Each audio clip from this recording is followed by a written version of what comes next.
Hello everyone, welcome to the race preview for the Dutch TT around Assen. It is great to have MotoGP on back-to-back for the last weekend before we go to the summer break, and it's certainly an interesting race that we have in prospect. I think that there's a lot of potential for this to be an instant classic. You know, we've always seen great races around Assen, especially at the final chicane.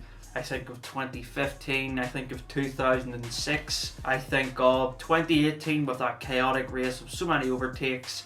And it's one of those races that we need to really put in perspective for who's going to be fast. I think that there's a lot of potential for KTM to continue their strong form around Assen.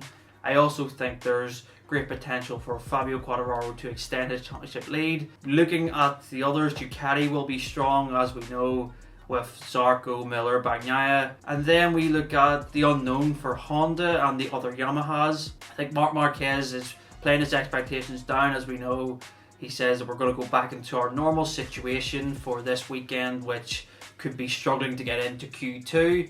But who knows what the weather is going to do around Assen. It always changes. It's very changeable. We've had flag to flags, we've had wet races, we've had scorching hot races around here.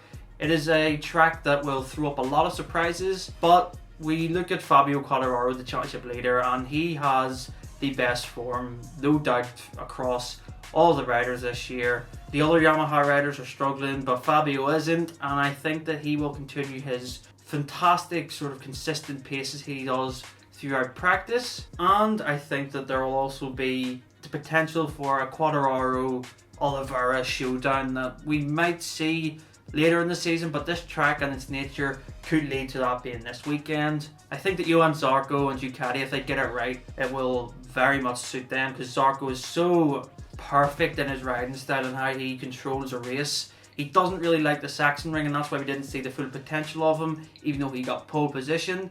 I would expect to see him fighting up at the sharp end. The same for Jack Miller and Pecco Bagnaia. I think that they have not struggled of late, but they're just coming into their form, and I think around these tracks where Ducati can use its extra horsepower, I think that Pecco, after showing strong in the German Grand Prix, I think he can challenge again. But yeah, it's one of those ones where we look at Marquez, Honda, Aprilia and the other Yamaha riders thinking, oh, what can they do? Valentino Rossi's last win was in 2017 around here. Can he perform well?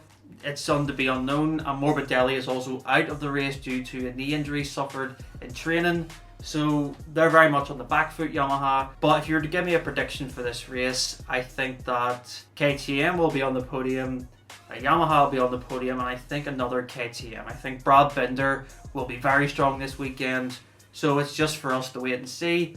I hope you enjoyed this video. Make sure to subscribe to Christ.net, and make sure to subscribe to Christ MotoGP for more content, and I will see you on Sunday for the race review.